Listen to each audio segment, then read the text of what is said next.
Hi, Sharon. Hello. Long time no see. It has been. It's been too long, but I'm glad we can get together Well, today. you've been really busy, so Well, I think you've been pretty busy as well, but I'm glad we both were able to coordinate the schedules to make this happen today. Uh, we promised another breast cancer question and answer webinar, this time focusing on cryoablation, maybe an update of some of the trials. Um, And so we'll be happy to get into that when the questions come up, when you're ready to frame it. But I just want to say that it's, the if you look outside, the sun is looking brighter. I think which for is really nice. cryoablation, things are looking up as well. So we have to happily share with you the details about that today. Well, what exactly was the first trial and the ICE3 trial? Because I think a lot of people don't even know what they are. Okay, so you're just jumping right in. So the Frost trial is a trial that I started as the first trial in the US that was designed to look at cryoablation without tumor removal. Prior to the Frost trial, a little history is important. Uh, there was a study that began in 2009 called the Ikazog Z1072 trial. Oh, Not an easy name to remember, but it was actually a multi-center trial of investigators from around the US who collaborated on the first large study looking at whether or not cryoablation can actually work in breast cancer. So that trial involved women who had cryoablation performed, but approximately 1 month after cryoablation, they had surgery done to see, obviously what to remove the happened cancer, there? but primarily to confirm that the ablation was successful at killing the targeted cancer. Uh, and so that was the first question to answer, like, does cryoablation work? And that was multiple providers, multiple levels of experience, but we were able to show that there was a high level of effectiveness, well above 90%. And the patients who had failures where cryoablation was incomplete were people that either had multifocal disease, had multiple spots of disease, or they had disease that extended outside of the cryoablation zone, disease that wasn't seen prior to surgery, but was revealed in the tissue analysis that happened after surgery. So at least told us that in designing future cryoablation trials, we had to be thoughtful about who was enrolled, Right. especially these early trials when we're trying to like prove this technology worked. There had to be small tumors, and they found that this initial trial, the Frost trial, limited its size to 2 centimeters, but also thought that people with less than 1.5 did best. There were more patients with multifocal disease as the tumor got larger. So size mattered. Had to be people that had evidence of a single tumor. They had to have a low percentage of DCIS associated with the tumor. These things all together kind of helped us identify, in retrospect, the kind of the better candidates for cryoablation. And yet So they use it for other organs. yes, but there's like the ideal patient and there's like the less ideal patient. And so for any treatment option, there's like the ideal patient, the one for whom the treatment option is best designed to treat. And then there are people that are mostly ideal, but maybe a little bit not. And then there are people that just aren't, right? So when we're introducing a new technology and you want to prove it works, you want to kind of have the quote unquote cleanest or best test The group. cream of the crop. Yeah, the best test group, right? And the best test group would be the ones that are perfectly designed or perfectly suited for the treatment. So that's what that study established. And so when that study concluded, it took several years for the publication to come out, maybe like 4 years or so. Wow. Uh, Why does because it take so long? Well, you need to have, follow up, and then you Yeah, have to that's for have sure. data analysis, and then gets submitted for review, for publication, and it might go through several rounds of reviews. Next thing you know, it's 2 or 3 years later, or Okay. four, right? And so, but I knew the results of the trial before the trial was was reported because I was an investigator. I kind of knew basically the take home message, and so I felt confident enough at that time to design a follow-on trial where we could choose kind of the best candidates and to offer them cryoablation, but without subsequent tumor removal. And so that was the Frost trial. It was freezing alone without resection of small tumors. Freezing without resection of small tumors. Resection being removal of small tumors. And it was designed as a way to extend the option of cryoablation to people who didn't want to have surgery, or wanted to have an alternative to surgery, right? So the Frost trial was started, I think we began in 2016. The process of writing it and drafting it and getting it approved took a few more, started before then. But it started in 2015, 2016, and we designed it to treat women with tumors 2 centimeters or less. So we still kept our limit at 2 centimeters, but they had to have tumors that were well defined, like you could see them well by ultrasound. They had to have an MRI to make sure as best as possible that there wasn't any other spots of disease around it. So we're trying to, again, find the best group of patients for this novel treatment. And of course, they had to be kind of non-aggressive tumors, estrogen sensitive, progesterone sensitive, ideally, although that wasn't a requirement, but that was better. HER2 negative for sure. The lymph nodes had to be normal in appearance. So those were the basic criteria. We were funded by a company called Sonaris, which has since gone out of business, was bought by another company. But they were that for the first 15 years, like maybe from 2000 to 2015, they were the lead company developing cryoablation and promoting cryoablation in the U.S. There are other companies that were coming on the market, like IceCure was emerging, but Sonaris was established, and they funded this trial. But part of the challenge of being the first is that if you have a technology that people want, but there's not a, guidelines to support it or a payment structure to support it, it's kind of hard to build a successful business because it's kind of hard to sell the product if your users can't get reimbursed for using it. So they struggled. But anyway, they were supportive of the trial. We got the trial started. We began to enroll patients. We had a goal of enrolling 200 patients in the trial. But when we're about at approaching 100, the trial was closed for further enrollment because Sonaris was acquired by another company called Hologic, which you all have heard about. And so it was a difficult thing because obviously we wanted to continue the trial, but in order to continue the trial, You gotta have funding. we needed to have funding. Sonaris couldn't continue to provide funding. Hologic ultimately decided that it wasn't interested in funding this particular trial further.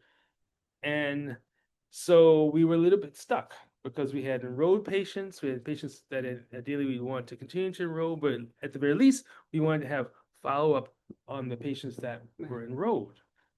We have a responsibility to them for that. And we have a responsibility to all the people who want to know the results of this trial, to tell them the results, good, bad, or ugly, to tell them the results.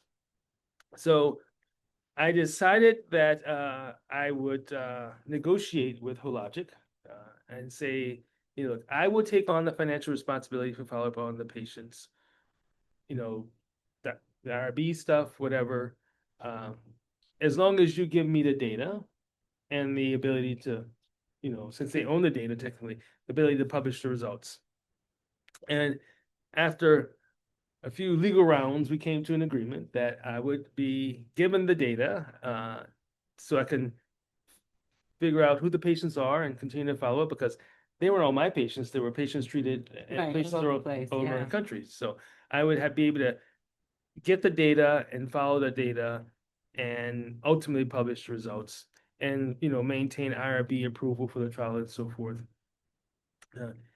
And we reached agreement, but it took them about 2 years to find the files because they got all the data from the company that they required. And they didn't really care much about it, probably. Well, it just probably went to the storehouse, Yeah. And then eventually someone had to go through and say, okay, let's see what we have. Ah, here's the Frost trial data we've been looking for the last year or more. Uh, so it finally came to me. Uh, so you see how the years have, so now it's like 2021 now or whatever. The time is passing in the midst of the epidemic. So that probably also Right. affected how quickly they were going through the files. But you know, it was great to have it, and then became, and sorry for all this background, but it's I'll share with Then you you had to find the everybody. drama. Yeah, it was like it was a remarkable effort in retrospect because we were successful in doing it. It was not necessarily remarkable while we were going through it because it was tremendous effort. I say we as in me go through because we had some places we had the patient's name. Other places, we didn't have the patient's name. We just had the center or a number that corresponded to the patient. So we had to go through various, approvals at each of the institutions. There were 12 institutions to get where we didn't have the patient's name. First of all, to get to the patient's name, we had to go through an IRB process. Yeah, because you have to follow up, so you need Yeah. to know who they are. And then we had to go through processes to get the data regarding those patients. Now that we know who they are, and fortunately, the co-investigators, the people who did enroll the patients, were quite helpful. Many of them had moved on to other places, No, yeah. so they couldn't be as helpful as they wanted to be because they were no longer working at the place where They they did it, yeah. enrolled the patient. But eventually, we got just about everything. Uh, this included like using these websites where you go to find a missing person. We use that. Wow. We use private investigator sites so that we can find individuals. We had, if we couldn't find the individual, we go to like this person is associated with that person. So you email all these people or call all these people to see if anyone has the name of that That's person. So you can see how it was like a 1 or 2 Yeah. year process of just and repeating it and repeating it and repeating it because if someone didn't respond to your email or a mail, you didn't want to say, okay, every patient matters because any missing patient would affect the data and the interpretation of the data. And then you have to have the patient want to do it, be willing to do it, To prep, yeah, and so go follow up. yeah, and so fortunately, remarkably, everyone was willing to follow up. And we found, I think if I remember the data correctly, there were only two people that had died. Despite the age and the pandemic, there were only two people that had died, and neither of them had died from cancer. That's good. And given the age of the population, I was expecting that there'd be fewer survivors long term, but in fact, it was really quite just two people that had died. No one died of breast cancer, and we were able to find all of the others. And I was actually able to speak to many of them because, if they didn't have a doctor to give me information, at least if I could track down the patient, I can interview the patient by phone and figure out, what had happened. So anyway, that is the Lot of drama work. behind the scenes that took several years, but it was an amazing accomplishment to finally get it all together and begin the process of getting it published, which took a few rounds to get it published. But as you know, the results came out January, just last month. Yeah, I was reading them again this morning. Yeah. And so basically what we looked at ultimately was about 80 something patients were enrolled and had long-term follow-up. As I said, there were two deaths not related to breast cancer. All the patients met criteria. They were estrogen receptor positive, lymph node negative. They had tumors that were less than 2 centimeters. Most of them were less than 1.5 centimeters, as it turns out. The way that we designed the trial is that women who were 70 and older, so there's that 70 age threshold, women who were 70 and older would undergo cryoablation and receive anti-estrogen therapy, but would not require lymph node surgery and would not require radiation. That's based on previous trials over the last 15 years that show that women over 70 often don't need radiation if they take anti-estrogen medication, and that in most cases they don't need a lymph node biopsy. And in fact, there are new guidelines saying for women over 70 with ER-positive tumors under 2 centimeters, that they don't need to have lymph node surgery routinely. you do it on a case by case basis. So we were basically designing that 70 plus, we call it the cohort group, following these emerging standards of, omitting lymph node surgery and omitting radiation in older patients, ER positive, who are taking anti-estrogen therapy. The women under the age of 70 were managed in alignment with how we generally manage patients under the age of 70. That we, if they have a lumpectomy, they would get radiation. So in this trial, if they had cryoablation being the replacement for lumpectomy, we would then give radiation. So that's kind of how that subgroup was designed. And for this group, we were kind of provocative in that we say we'll let the surgeon and the patient decide if the patients have a lymph node biopsy. That was a little bit ahead of its time. That's now emerging as an option, but then it wasn't. But I knew what was coming, so I just sort of kind of preempted it by including in the trial. And so you had these two groups, similar tumors, but the management was slightly different. The older patients not getting radiation or lymph node surgery, most but not all of the younger patients getting medication and radiation. And we followed them long term. And we saw that, now at a minimum of 5 years of follow-ups, but we followed them out as much as 6 years. We have recurrences that are in the range of about 2 to 3%, which is what we see in With a clinical lumpectomy. trials of this of this age group tumor type, and treated in this way, either with or without radiation, depending upon the group. So it really kind of validated for me kind of that, this is a reasonable option for patients with suitable tumors, who would like to avoid surgery if it's not necessary. And for these patients, we have, patients that have been treated and have had excellent control. There were some recurrences, obviously. The recurrences were predominantly in the younger women who did not accept radiation and those who did not accept medication. And but the same principle would apply to a lumpectomy patient. If you have a lumpectomy patient who doesn't take medication or a younger lumpectomy patient who doesn't do radiation, you would expect to find a higher recurrence rate in those patients, because that's kind of why we give this additional therapy. We know that even surgery with clear margins doesn't mean that there's no disease left behind.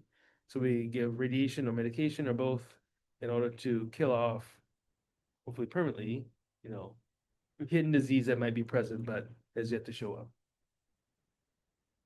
That's They must have been happy with that, what do you mean? being in the trial, because a lot of people just don't want to do the surgery and it's less invasive and less altering of the body or whatever.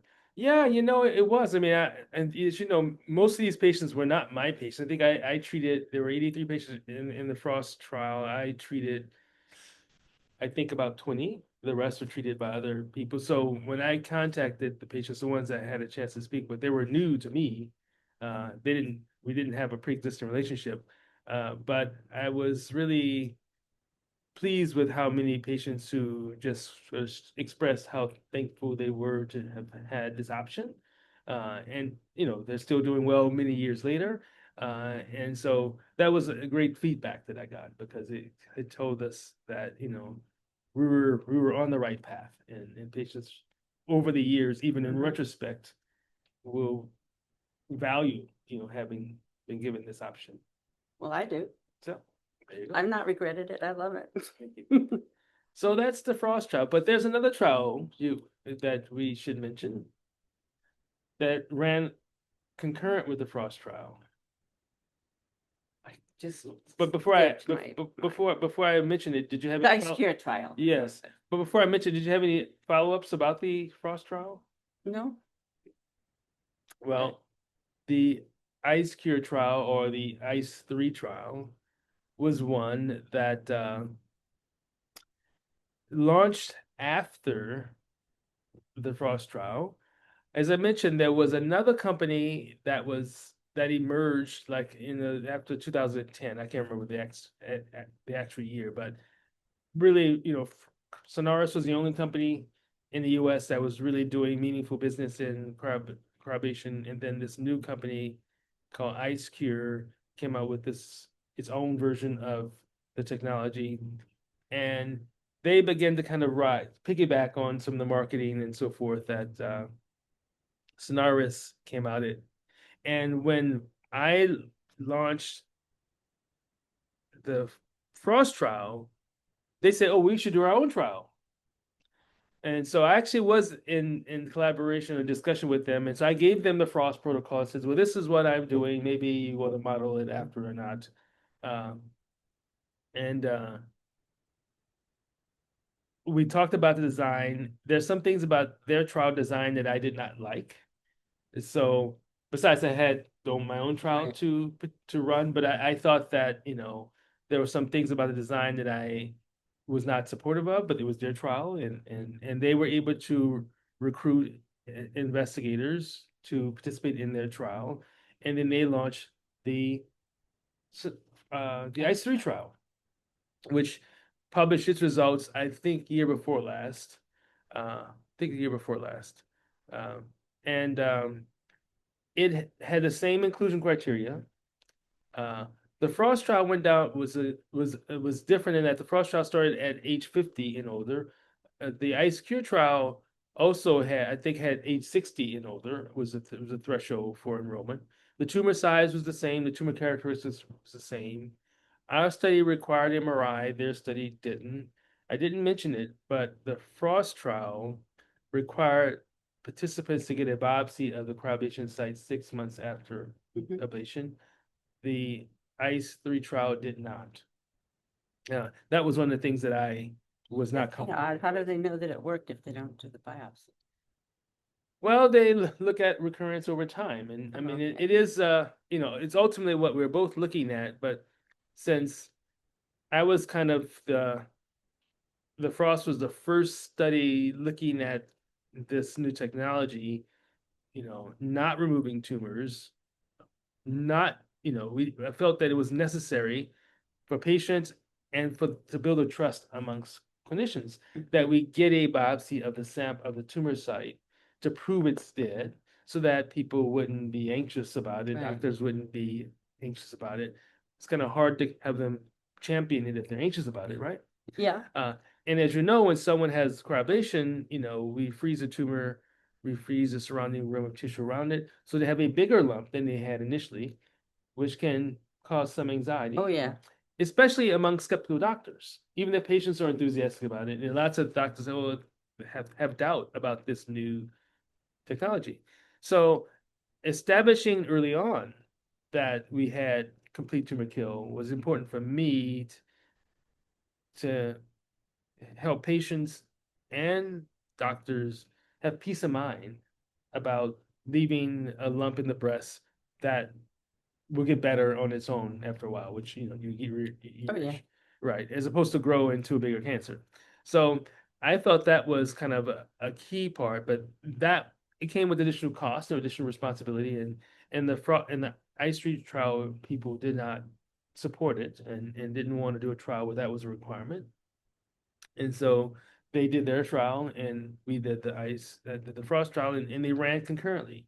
Now, fortunately, because Sonaris, you know, took all the knocks uh, for developing and promoting it, you know, this new company just kind of rode the wave and didn't Yeah. have the same financial risk that Sonaris had. They were new. They didn't have 15 years of trying to keep investors engaged. Uh, and so they were ultimately more successful because they were able to raise funds. There'd already been kind of enthusiasm about cryoablation, so they didn't have to convince people to be enthusiastic about it.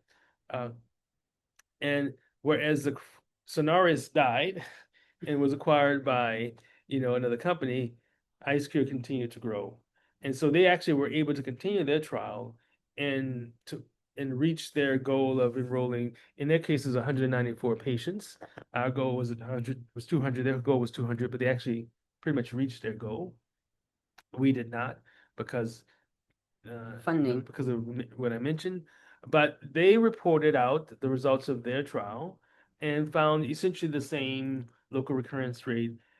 Their results were it was a 5-year follow-up, but the time period in which they tracked recurrences was about 4.5 years. So with 4 years of follow-up, there was no, there was recurrences that were about 3%, uh, which is comparable to what we're seeing at 5 years for the uh, Frost trial. So it again told us that, we can offer this It treatment to works. patients. It will work for the vast majority of them, just like lumpectomy works for the vast majority of patients that have it. Um, they had similar rules, like they didn't require radiation. So most people didn't have radiation. Granted, this was an older population. Their population of patients was older than ours on average, but they didn't require radiation of any, although I think about 14% of patients had radiation. They didn't require lymph node biopsy, although some patients had lymph node biopsy. Most patients had anti-estrogen therapy. Uh, so even with most people not getting radiation and most people not getting lymph node biopsy, uh, they had low recurrences. So, and I would just add, and these aren't patients that had biopsies. They had, they they trusted the technology, and at the end of the Right. day, the patients did not have recurrences of cancer. So you can do it one way or the other, is the answer. Uh, I went to be more conservative in the sense that I went to be safer in design of this first trial, but they were a little bit more liberal in their design of the following trial. And so this is kind of what we have now, two moderate sized clinical trials looking at cryoablation in mostly, older patients with these ideal tumors. Uh, Ideal meaning in terms of meeting the criteria of size and biology. Um, and a body of evidence saying that it's safe to offer patients cryoablation, and omit lymph node surgery, especially for the older ones, and omit radiation therapy, especially for the older ones, as long as they're willing to take anti-estrogen therapy. Does it make sense? I know a lot of people doing it. So. Yes. I know a lot of people that are really concerned too about their lumps from the cryo. Mhm. They're always like, how long did it take for yours to go away?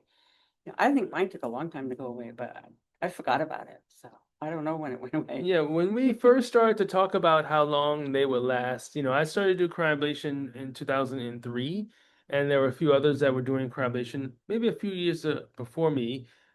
They were primarily doing, because we were only approved to do cryoablation for fibroadenomas, which Right. are primarily something that is an issue in young women in their teens and 20s and 30s. Although older women can have them, but they tend to be larger and symptomatic in young women.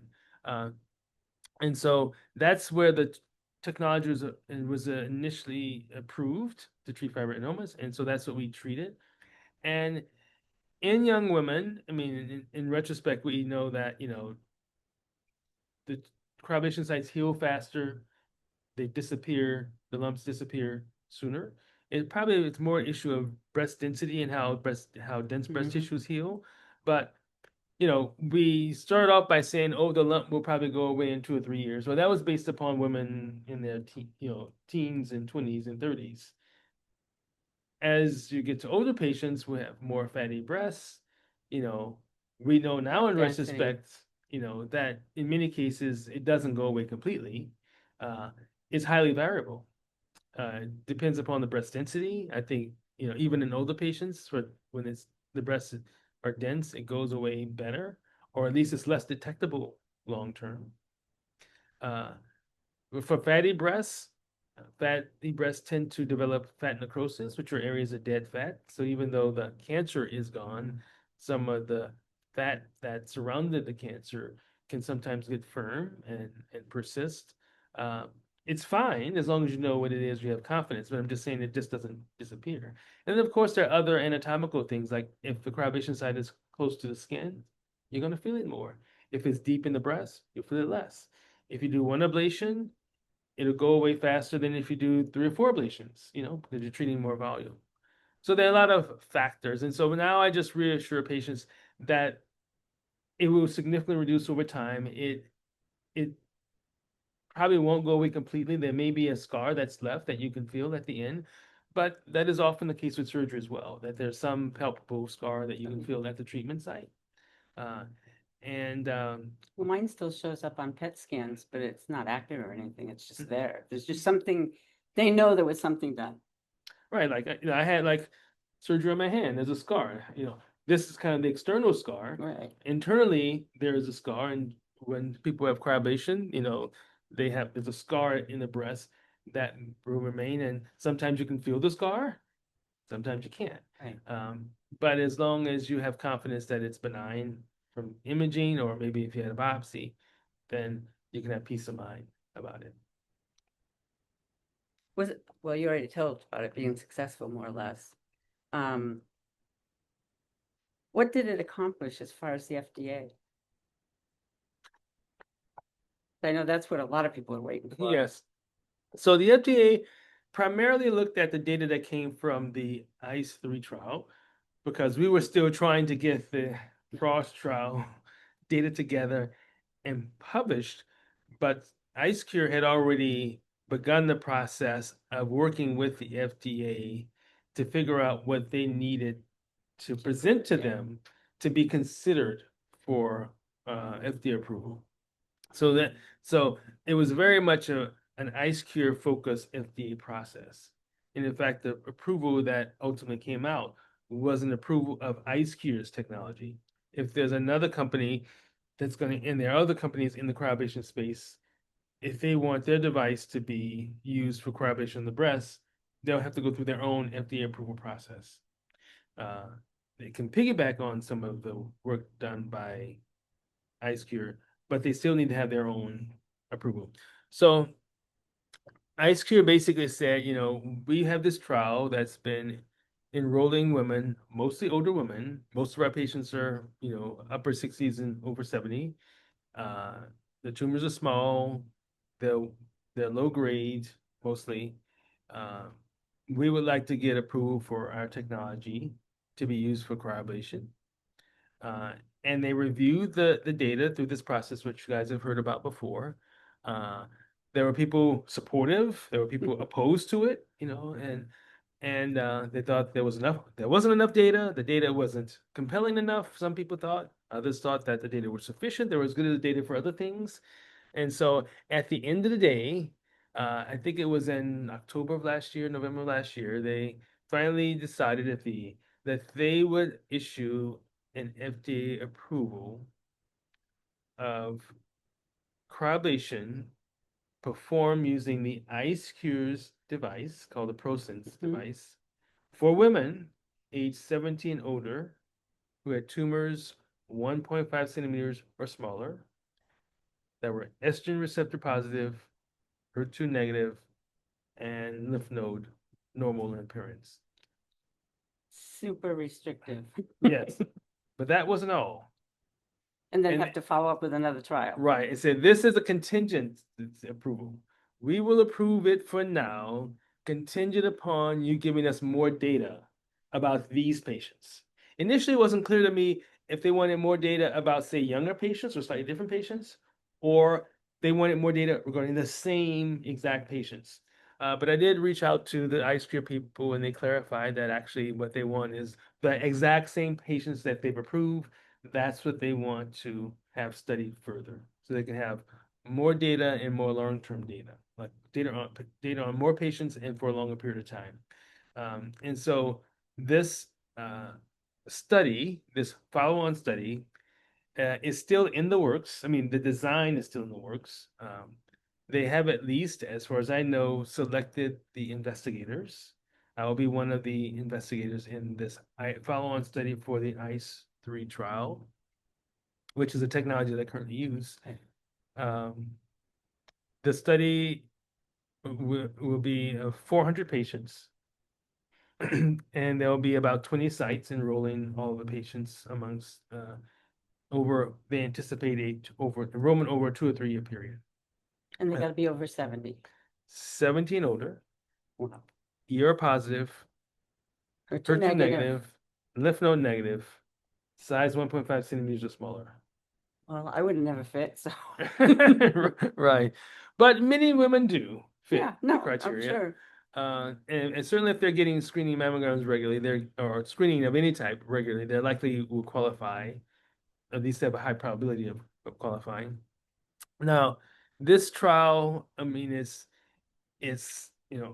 I'm one of the investigators as far as I know, but I'm still waiting to get the protocol, and so it might not even be, I hope it's this year before we can enroll the first patient. But at the pace it's going, I wonder.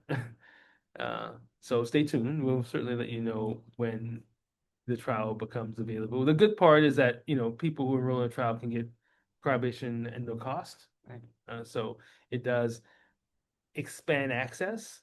You know, we would anticipate enrolling 50 patients at per site. So we would enroll about 50 patients. At least that's what I think the projection is. So there's a lot of people who can get cryoablation who may not be able to get it now because they can't afford it. Finances, yeah, Right, not cheap. right. So there's another thing to know about the FDA approval and the follow-on trial process. Uh, Obviously, the FDA approval is wants more data so they can approve it without contingencies eventually. And likely, when they remove the contingencies, it'll just be for this age group. There'll need to be likely additional data needed for other age groups to look at to can reconsider or to expand the inclusion criteria. That's what I anticipate. But they are using, my understanding is that they're using the process of enrolling these additional 50 patients to determine what the work effort is to do cryoablation so that they can ultimately establish a value for the procedure. Payment. Payment. So it's a the more than one goal. It's not just about proving the data is right, but in order for a new surgical procedure or any kind of procedure to be approved and adopted, it has to go through a process. At least that's how it works. That's how it has worked historically. Go through a process whereby you survey people who are doing the cryoablation procedure. So you'd be surveying the doctors on the trial to figure out how much time it takes to do this compared to something else, like a lumpectomy. And that includes the evaluation time, the counseling time, the treatment time, the follow-up. It factors into the riskiness of the procedure, if there's any extra malpractice risks, all these things kind of are factored into this calculation. And so based upon that, they'll say, okay, this procedure has a value of this amount compared to that procedure and that procedure. Um, and so this 2 or 3 year enrollment process of 400 additional patients will in part be done to sort of track this time. Uh, and when that calculation is done, then the AMA, American Medical Association, and other societies can then work to give it a dollar value. And when it has a dollar value, then at least there's something, you can point to, like when the health plan is, when you go to your health plan, say, I want to have cryoablation, will you cover it? They'll know what that amount is and can say, okay, we'll cover it or not. There'll hopefully be data showing that it's safe. And now there's a code knowing that what they'll have to pay. And therefore, the risk and uncertainty about reimbursement can be eliminated. Did they usually come up with a price that covers it? There's no guarantee that they'll come up with a price that covers it. No, but I mean, historically for different things, does it generally cover things?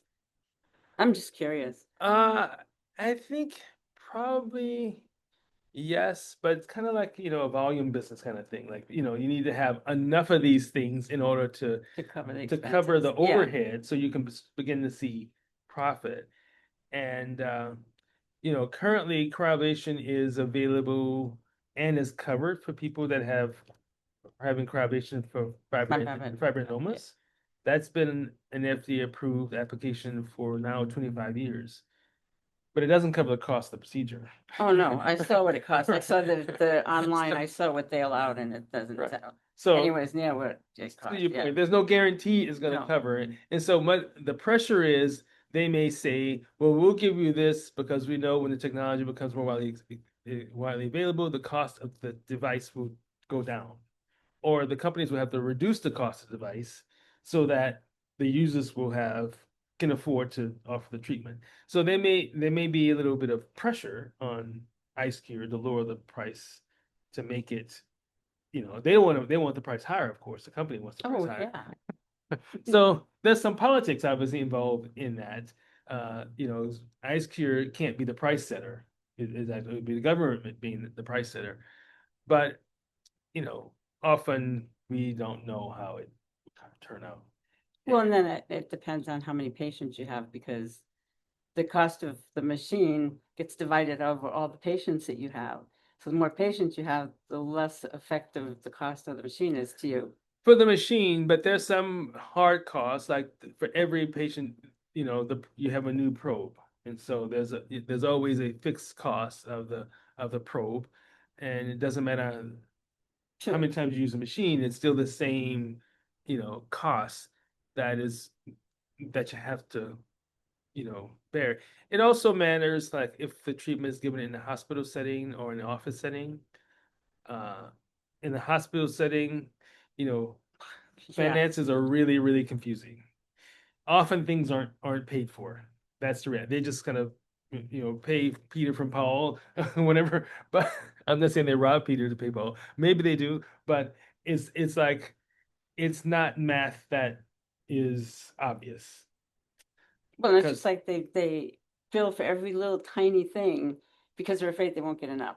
and often they don't. That's Right. the point. That's the point. So Exactly. it's like, it's like some people manage your household. This is how much we come in. That comes in. This is what we have to do. We'll figure out how we're going to use the money we have to cover all the things that we have to do in this household, even though, they may not, in the case of the hospital, get reimbursed what they should. And so that's why it's quite fuzzy math.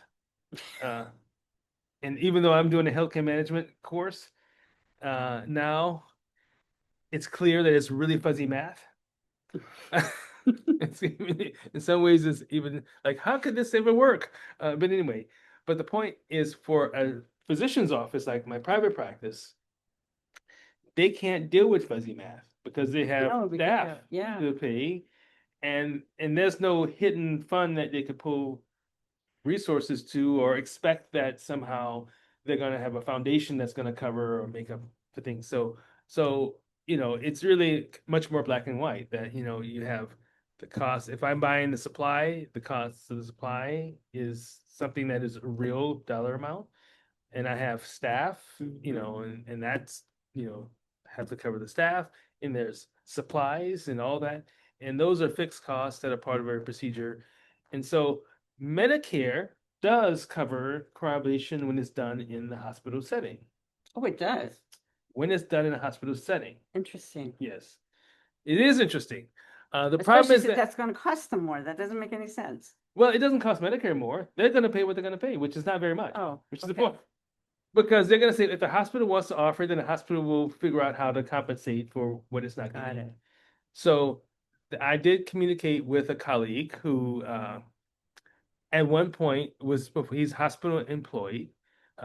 He worked his hospital offered cryoablation, and this is not he's not the only one. This is kind of these are the terms, and there's a cost. There's a reimbursement that Medicare gives to the hospital uh, for cryoablation, but it did not include any costs to cover his time, Wow. uh, and it wasn't really enough to cover the procedure and overhead related to the procedure, but it was the amount that Medicare has established without going through this survey process that I mentioned. So hopefully, once the survey process is done, that price won't be the set price. That price would not work for the office setting. It's kind of interesting that somehow I managed to get Medicare to pay for more than half of mine. Yeah, I think there's like, that's people trying to figure it out. I mean, when you don't have a price, then you have to like on a case by case basis make a decision It about worked what you're out going to great for pay. me. Which is why there's a risk for the Right. providers because if there's no established price, then we are at risk of getting paid what the health plan Well, yeah, wants and to what pay they that day. refunded me is nowhere near, Right. when it was a little over half of what it would cost. So it's obvious it wasn't enough. Right. So this month I'm going to tell my staff, well, I'm just going to pay you half of what you normally pay, but It's not you gonna work. give. So that's why, so clearly, What I do find interesting, though, is there are some Kaiser patients that are getting Kaiser to pay for it. And I think you even had one or two of them. well, I've had more than that. I've had Yeah. a good number of Kaiser patients. And, Kaiser is a health plan. So a health plan can decide to what, pay the price that the patient would pay.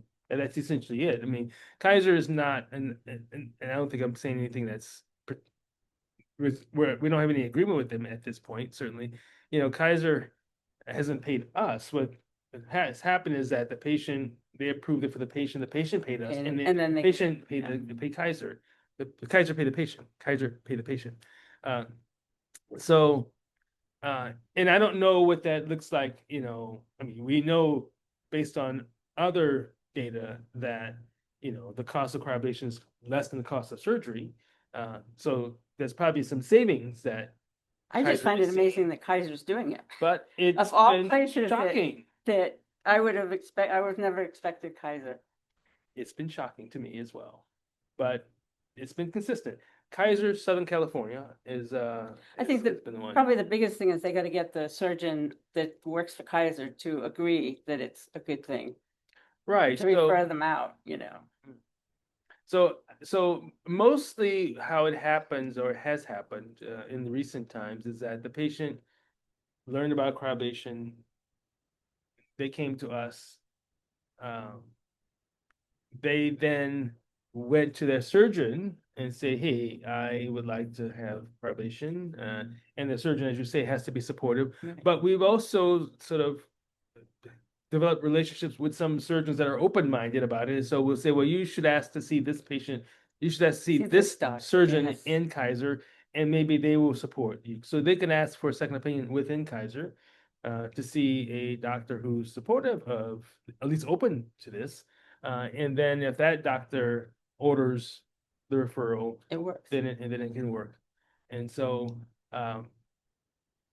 but I have had some outreach from a clinician at Kaiser who said, we may one day want to be able to offer this within Kaiser. So would you, you know, allow me to shadow you and learn about the procedure? So Interesting. there's a conversation going on about that.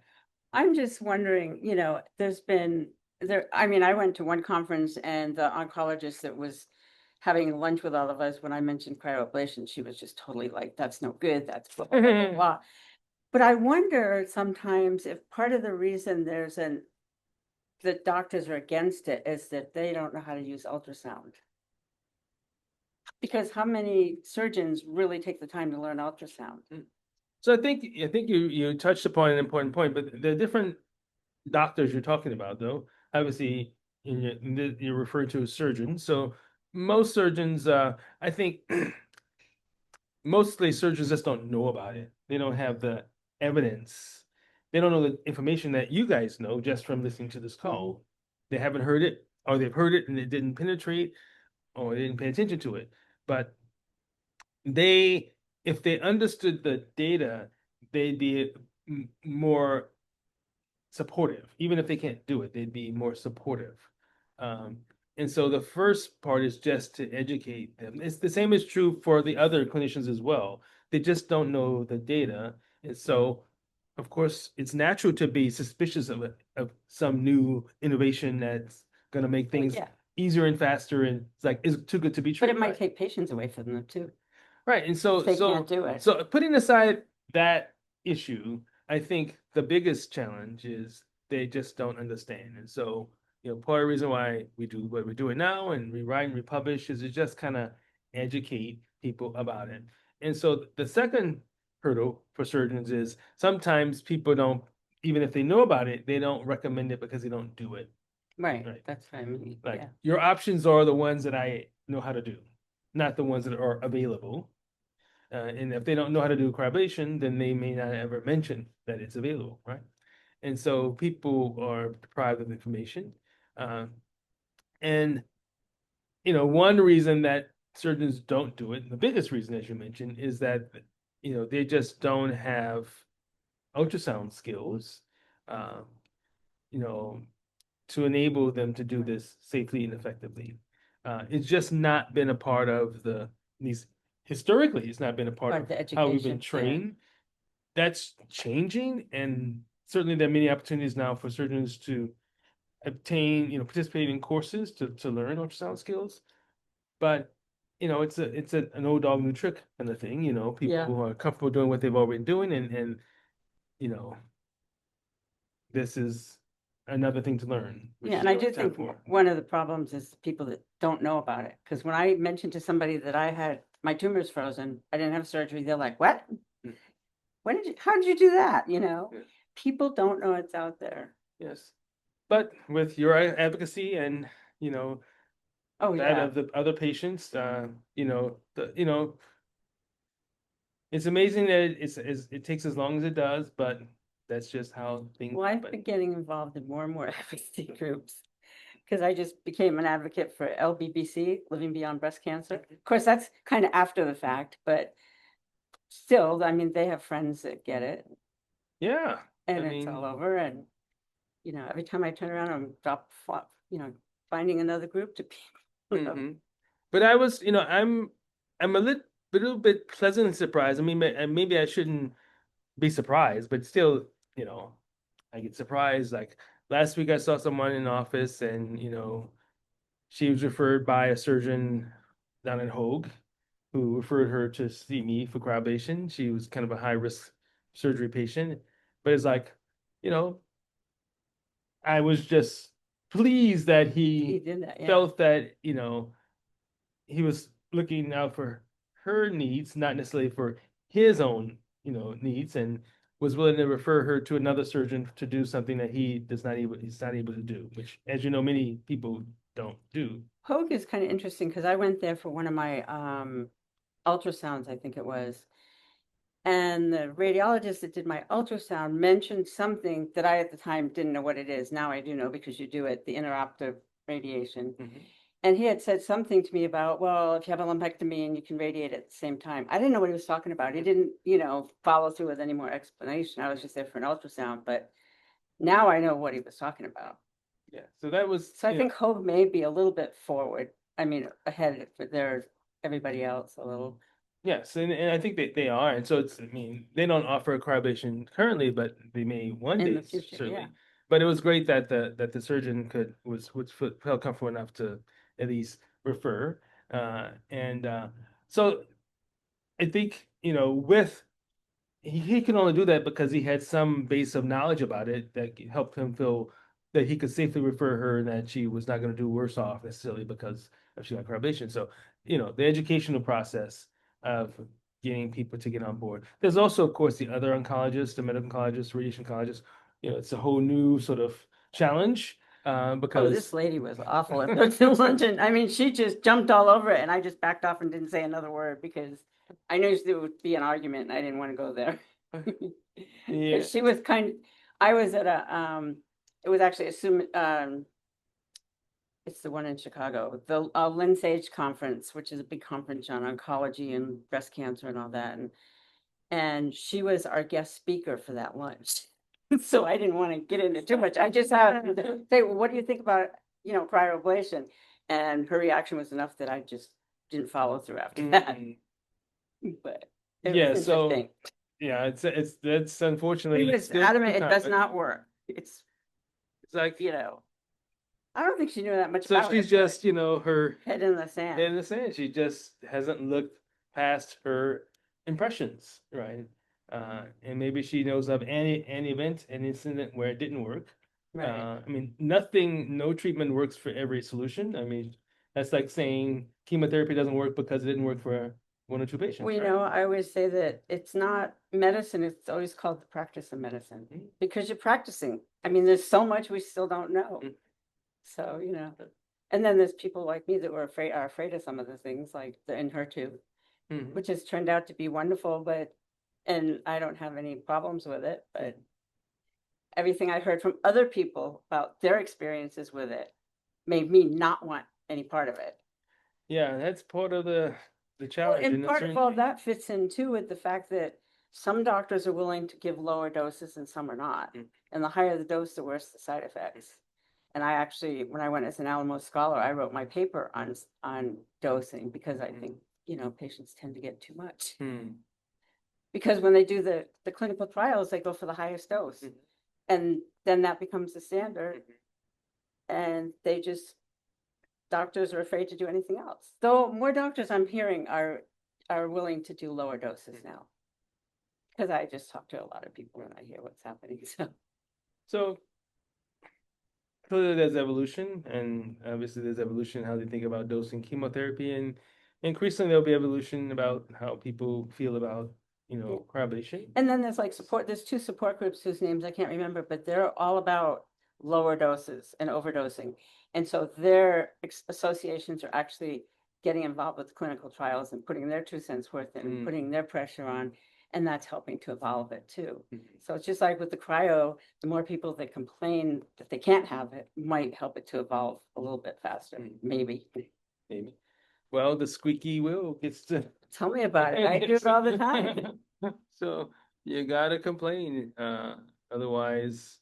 I have so the many people alternative now that come to prevails. me because they're like, you know what everything is and where to find everything. And it's only because I've advocated for myself. And, I tell all anybody I talk to, that knowledge is power, attitude is everything. In fact, what I tell them, learn as much as you can about your disease, then learn as much as you can about the treatments. Now you can go and talk to an oncologist and you know what you're talking about and you'll get better treatment because you're involved in the process.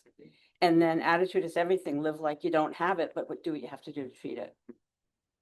You're here. So, yeah. So, yeah. Amen. But I'm all for cryo. That's where I didn't want empire surgery. I have had so many surgeries for other things. I didn't want another surgery. And I had kind of a rude surgeon they sent me to initially. So that didn't help. Well, I am a surgeon, and so I treat both, with cryo and surgery, and in fact, more surgery than cryo. But, people should have a right to select the treatment that best suits them. And by having options, you give people a choice. And some people want bilateral mastectomies, remove both breasts for early stage disease, Yeah, and some people they're feel more they're fully comfortable with it. entitled to do that, and others want cryoablation for the same thing, and they should have that choice as well. And so we're doing our best to kind of do the science so that the powers that be that approve treatment and payments, will be able to trust that the treatment that they're approving is achieves the goal of cancer control.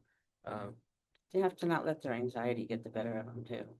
I know one of your patients that I've kept in touch with at one point said, I know you're going to be mad at me for this, but I went and had the surgery anyways.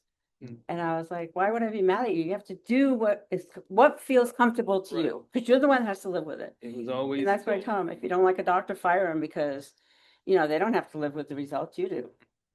And I got rid of an oncologist that I call Dr. Doom and Gloom. So, because it was so negative, and I think oncologists also need to remember that you don't want to be negative with the patients. We all know stage 4 can be the end, but there's a lot of us that know that it's not.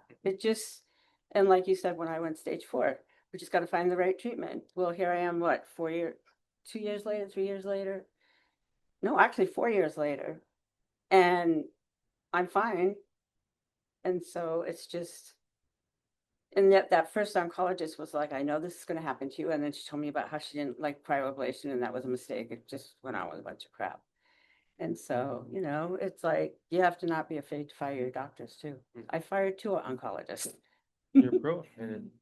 Well, the first one, when I asked for a copy of my records, he had all these things in there that weren't me. And it was like, how'd that get in there? That's not me, so, and he wouldn't see a patient in person. He would, and it had Was nothing that to do through the with, pandemic or before the no, pandemic? this was before it, Okay. because it was in 2020, and it didn't really hit to 2021. It was, I think it was here. No, it was his age. I think he was older than I was So am just wanted now. to make sure he didn't get anything that would And he just, knock him out. and how can you treat a breast cancer patient without seeing them? You got to see them once in a while. That is the way to do it. So, but yeah, We have one more trial we wanted to mention. The Cryoablation DCIS trial, right? right. Right. Because the Frost trial and the ICE3 trial were trials of invasive breast cancer. You know, invasive stage 1 tumors, invasive tumors. Uh, Whereas up until then, there had not been a trial looking at DCIS alone. We know DCIS can be a challenge because it doesn't always appear on ultrasound. In fact, mostly it doesn't. So if you're going to do an ultrasound guided procedure, how do you see it well enough to ablate it? Um, that was really the question that we were trying to answer in the Cryoablation DCIS trial, which I designed. The purpose was to prove that cryoablation worked. In fact, the story goes back a little bit earlier. Been wanting to do this trial. I was thinking about applying to get funding for it from the NIH. Uh, and uh, and then I was at a meeting in Australia where I presented. I participated in a debate on cryoablation, about cryoablation. I think I debated a surgeon or radiation doctor. I can't remember. I debated someone on cryoablation. And then there was like a faculty dinner after the some one evening, and I was there with one of the presenters who was part of the NIH breast cancer committee, the committee that reviews trials. And I said, hey, I'm thinking about doing this trial of cryoablation for DCS. What do you think about it? She says, well, that sounds like it'd be quite interesting, but how do you know it works against DCS? I says, well, you know, we've been treating invasive cancers for many years, and it kills off the invasive cancer, and invasive cancer usually has DCS mixed in, Right. and it seems to be killing both. The biopsies all come back benign, so that seems like enough proof to me. She said, well, you probably should do a study looking just at pure DCS. And then, so I took that, at heart, and I said, okay, well, let me think about designing a study that was just DCS. I then wrote a research study. I submitted to the California Breast Cancer Research Foundation. They thought it was a good study, but the take home message, they didn't think I could do it because it doesn't make sense for them to give me a high score, but then not fund it. One of the reviewers thought it was not doable. I said, we've done all this collaboration research now for, How at many least 10 years? years, and you think we can't do it. So I got no funding from them. But as you know, I went to uh, the community and I said, hey, I want to do this study. It's a pilot study. We're just trying to prove a principle that cryobation can work for DCS. And if we could raise the money to buy the probes, then and I'd ask for a discount from the seller, Right. probe seller, uh, then I would donate my time and my staff's time to do the procedures. And you want to speak to how we got started with that? Since you were part of Well, that? I was so impressed with you when I met you and when I went through my whole procedure and everything because you treat patients so well and you listen so well and you don't act like you know it all and like a lot of doctors do. And so I went to doTERRA, which I was doing some oils with them, and they have a what's it called? They have a program anyways where if you raise $15,000, up to $15,000, they'll match it. And so I sent them the idea and they approved it. And so we went from there. And then you just got people to donate for that other 15,000. And between the two of us, we ended up with, I think, 31,000. Yes, and so we got $31,000. So thank you for this matching campaign through doTERRA. So individuals donating, doTERRA matching, and then we got another foundation to donate so that money was just to buy probes. And then I went to ICE here and I said, hey, I want to do this study. This money, which went to the Hillary Breast Cancer Foundation, is a nonprofit foundation Right. that held the money. Says the foundation, which is sponsoring this trial, wants to buy probes, but since this is for research study, we want to negotiate, a price where we can get 30 probes for this money, Right. for this amount of money. And so came to an agreement, and so they cover the cost or reduce the cost of the probe so that we can enroll 30 patients, using 30 probes. That was the idea. And we also went to another foundation called the Corey Foundation, which is, I'm sorry, Corey, but anyway, they're based in Santa Monica. But they gave us money to cover the IRB costs because, to do a trial, there has to be IRB approval. And that's, could be $3,000, $2,000 a year just to maintain the administrative approval. So they gave us money to, I think 10,000 to cover IRB costs for the first number of years. And so we got the trial off the ground. Told you I want to do something, I'd make it happen. Yes. I'll bug you till it happens. So we started to enroll patients, and we have enrolled all but one patient. We have one patient that is in the queue. It's just that we've had several, the last patient has been at the point of enrollment.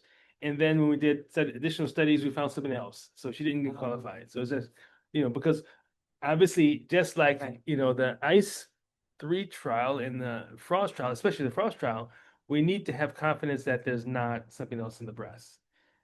So this trial, although it doesn't require MRI, we recommend MRI to kind of make sure that we don't have something else. Right. And so that's kind of been the issue for the last patient, just because something else has been found actually multiple times. And so it's been, they did not qualify for this last slot. So we've enrolled 29 out of the 30 patients. We're just waiting to get the last patient enrolled. But we have looked at the data for the patients that we enrolled to date. In fact, we have a publication that is awaiting publication. It's been in reviews for a half a year at least. So hopefully it's our interim paper. It's like I hope our interim paper is published before our final paper, because the interim paper is taking so long that maybe it'll be a moot point Okay. after a while. But anyway, so the purpose of the interim paper was to address one question. And so sorry, I forgot to make a point. So like the Frost trial, the DCIS cryoablation trial also requires a biopsy of the cryoablation site 6 months after ablation. Again, because we want to kind of accelerate getting to the point where you're confident that it works, not having to wait 5 years to find out. find out. So the design of the trial was 6 months prior to cryoablation. The patient would have a needle biopsy of the cryoablation site to demonstrate whether or not there's any cancer present.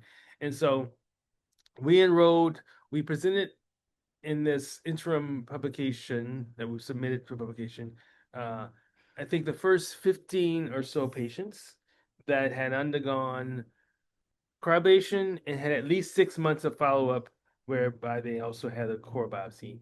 And no one who had cryoablation of the site was found to have cancer at the site when the core biopsy was done. There's one exception, but that's the take-home message.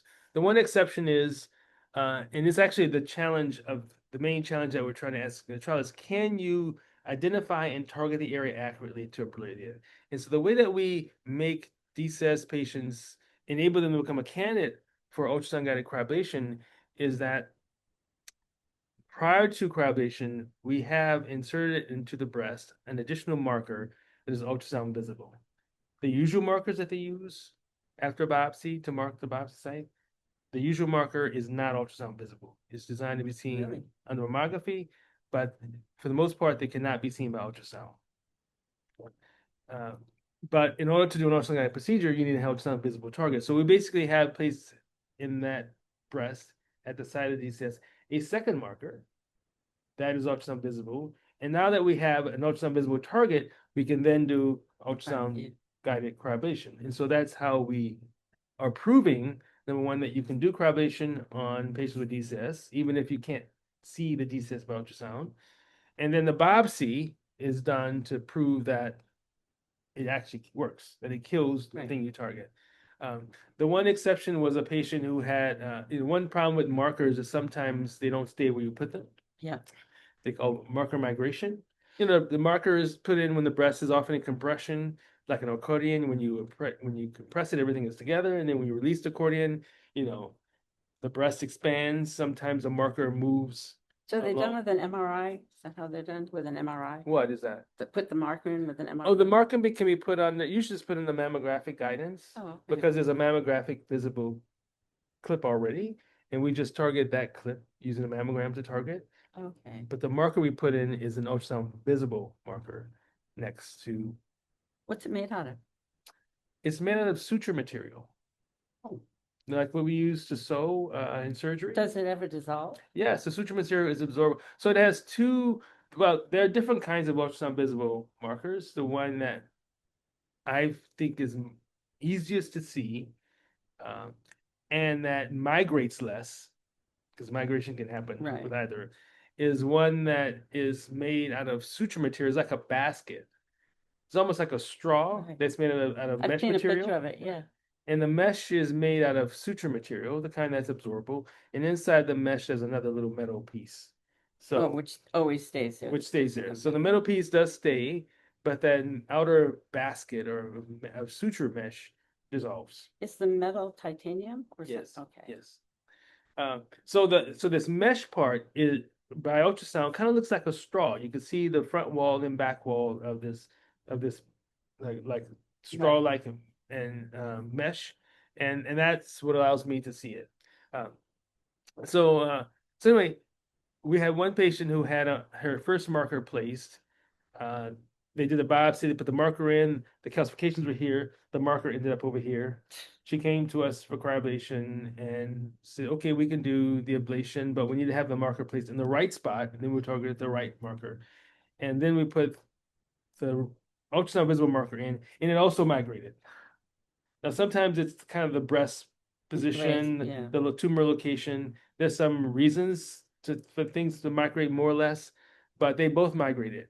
And so we basically made a decision, well, this marker's to that side, this marker's to that side, the nipple's here, the disease is there, maybe we can triangulate.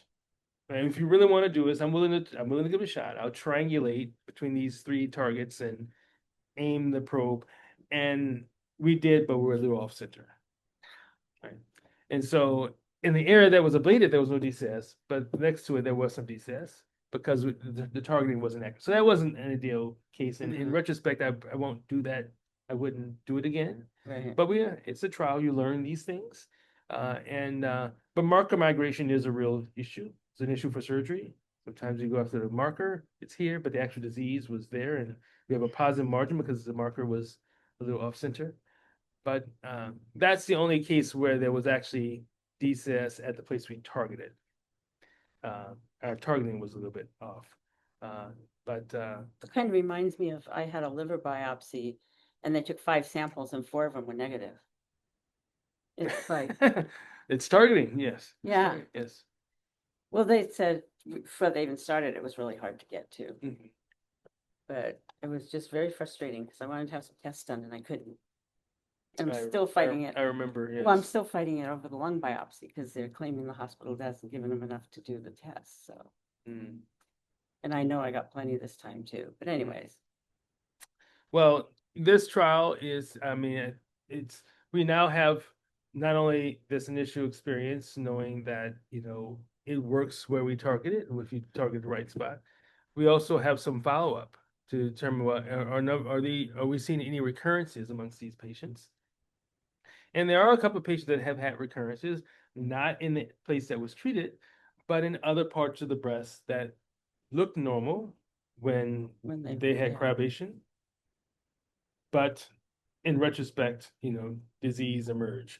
Now, the Cryoablation trial does not require patients to have radiation. It does not require to take anti-cancer medication, which is the current standard for DCS. We don't require that all DCS patients take radiation and don't require that they all take medication. We make that decision kind of on a case-by-case basis based on whether they have high-grade disease or low-grade disease and personal choice. So we're still utilizing that same principle. And so if there's undetected disease and there's no treatment like medication or radiation addressing that area, one Yeah. should expect it to go away. And so it was an interesting debate the reason why it's been in publication for so long, um, is that initially it was submitted to one journal, and when it went through several reviewers, where I was basically debating the reviewers because the reviewers were just not cool with this idea of cryoablation. And then eventually I said, you know, I'm going to transfer it to another journal because every time I respond, you come back with more questions. It's like, why didn't you ask these questions the first time? But it was clear that, some people, you know, still think it's a radical idea. Yeah. Uh, and that was really what I was facing in That's what I don't understand though. Why do they see it as a radical idea when they'll do it for other organs? It's like, what's the difference? An organ is an organ. I mean, there are some differences, but there are differences, but I mean, at least for these surgeons who presumably do breast surgery, they do a lot of things, and they do a lot of things that don't have necessarily, long-term data, and you know, they do a lot of things where they modify what they do based on patient choice, right? Uh, so they shouldn't assume that the patient doesn't have a say in the matter. right. That's there's kind of this double standard where sometimes, well, you shouldn't give a patient that option, but you always give patients The options. patient is the one getting it. Yes. They're the one that has to live with it. So it's, Yeah. things take time to evolve, and, uh, I assume they'll come around at some point, but there are some clear advantages. But, we have currently trials that are underway in this country, one being the Comet trial, Mhm. where we have in that trial an option of doing no treatment. So why is it harmful to do a treatment that might not work completely when the alternative is to do no treatment that Isn't going to do ain't anything. gonna do anything beneficial, right? Well, I know a lot of people with DCIS. And one of the big arguments are, and it's probably the Comet trial probably doesn't necessarily help it, is they think that the DCIS is not cancer. That you don't have to do anything about it. But it's kind of like way back when I had endometrial hyperplasia, and I had it 3 times. And now, from what I understand, that can turn into cancer. Yes. So you have a choice with that. I got rid of the organ because I didn't need it anymore. And so, why would you look at DCIS? I mean, it could turn into cancer.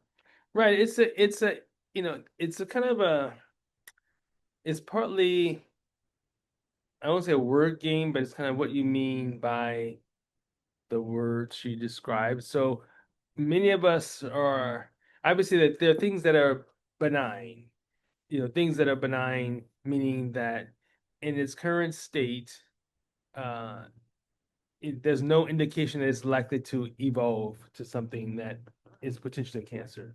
Like the nature of it is such that it has a low probability of evolving to cancer, to invasive cancer that can spread. Then we have in situ disease, or DCS in the case, where you have something that is not necessarily, it's not invasive cancer. It is not a direct threat to life. It can't spread to other parts of the body.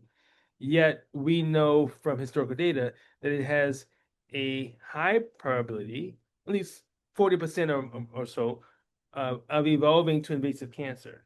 And so when you sort of decide, well, where does cancer start and where does cancer stop, you can put it between benign and in situ, saying we're seeing the early stage of cancer now, the earliest stage of cancer, which is in situ cancer, or you draw the line at invasive cancer, which is the one that has the ability to spread. You kind of don't want to get there if you can avoid it. Yeah, and so the philosophy is, so if you want to intervene in the process to prevent something from becoming life-threatening, something can spread, do you wait till it become invasive cancer to intervene, or do you intervene at the in situ stage? If you want to stop the process from invasive, And if you can have to freeze it and not even have a surgery, why not?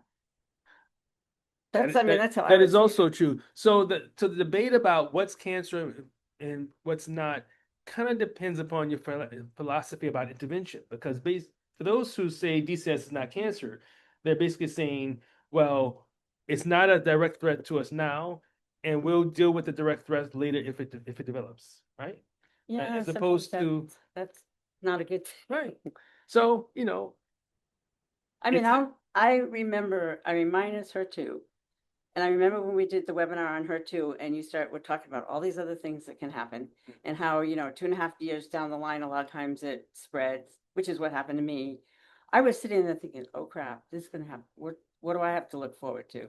But it didn't turn out to be as bad as it sounded. But, so why, just like when I had a hysterectomy because of the endometrial hyperplasia, and I am so thankful now that I did because I know that breast cancer could spread there. And endometrial hyperplasia is kind of a precancerous condition. Mhm. And I have a friend who passed away from that kind of cancer because it's so hard to treat. So it's like I don't regret it at all having gotten rid of it. And I was already 60 anyways. And what are you gonna do? You're not gonna have more kids at 60. You don't need it anymore. And Well, that's kind of how I would look at probably at DCIS. If you can freeze it, freeze it. so it shows you how it's a personal choice. I was still on. It's just a few minutes more. It shows you how it's a personal choice Right. because obviously, there's debate about the definition and when you start to treat. Someone can certainly say, yes, I know it's in situ cancer. Yes, I accept it as cancer, and I'd rather just wait and see. That's something someone is entitled to make. And Right. certainly the Comet trial has established that most people will do fine and that some of them will impress invasive cancer. And as long as you're managing, you're staying on top of surveillance, you're likely to find it when it's a small invasive cancer as And you could opposed to a deal with later it. one. Yeah. And in the big scheme of things, even though it might become invasive, it won't necessarily change your lifespan. You'll live equally long. And so, but that's assuming that you're on top of it, and meaning you keep an eye on it. But the challenge with saying it's not cancer is that sometimes it dismisses responsibility. Say Yes, it's you not don't do cancer, anything. so why do all these things to monitor it, right? And I say that there should be caution about that. That at least whatever it is, it's it it's on a trajectory that can develop into invasive cancer, that can spread, and at the very least, you have some options. You can choose to do absolutely nothing at all, or you can surveil it more by looking to see if it's evolving. You can take certain medications to suppress it if you like, or you can do cryoablation to try to end that process, and then you can just see if you develop anything else. So, but the choices in the matter, and I'm more an activist in terms of doing something about something, and that's kind of why I thought that cryoablation needed to be one of the options. And one of the reviewers who reviewed the paper that I mentioned thought that it was unnecessary to do that. It says, and that either it should be surgery or nothing. I say, well, there has it doesn't make sense that there can't be a middle ground, right? No, Right. and a lot of people don't want surgery. I mean, Right. I've had so many surgeries now between knees and all kinds of things, carpal tunnel and back surgery. Why do you don't want another one? Because that's more anesthesia, that's more who knows what. It's more of taking a risk that you'd rather not take. Well, we're coming up on the end of our session today. Any other final thoughts, closing thoughts? My biggest thing is I just think people should advocate for themselves. The ladies, the men, whoever. And I think that need to realize that they can get breast cancer as well. Because I've known people that have died from it. So Men do, and even men may be candidate for cryoablation as well, especially if they're diagnosed early. earlier. Often, men, if it's neglected, because they don't get screened routinely, they have a higher chance of having nipple involvement and sometimes skin involvement, and that makes them less ideal candidates for cryoablation. But you know, so even then, early diagnosis is helpful. But yeah, it is something that men need to be aware of, both as a potential risk, breast cancer, but also, the options for treatment. they also can be quite limited as well, like cryoablation or a small lumpectomy. A lot of the ones I mean, it's like, didn't know them personally, but I met a lady whose husband died of breast cancer, and it was because by the time they realized he had it, it was too late. Because men think they don't get it. Well, So they're watching this I hope so. webinar. Now they know. It's Yeah, I just think it's really important that we advocate for ourselves and that we keep on top of everything. I mean, I keep on top of what the new treatments are. You know, I'm stage 4, so I have to, be cognizant of that. I don't want to, right now it's not active, and I want it to stay that way. I well, make the joke, I want to make it to my 90s. well, from your lips to God's ears, as they say. We hope that is so. Uh, the I just wanted to just conclude by saying, obviously, not everyone can be as determined as you are to stay on top of it, but we Right. appreciate you joining us to learn about, what you have learned about today, and would encourage you to share it with your friends and family who might not be tuned in, but would like to see, what we've talked about. We'll make this webinar available online within the next 48 hours, hopefully. I'll do my best. So that, you could send a link to someone who might be interested in learning about this topic. So we'll plan another webinar, Yeah, hopefully we in a have to couple of come up with a months. topic. Yes. So. But thank you all for your time today and I wish you all the best.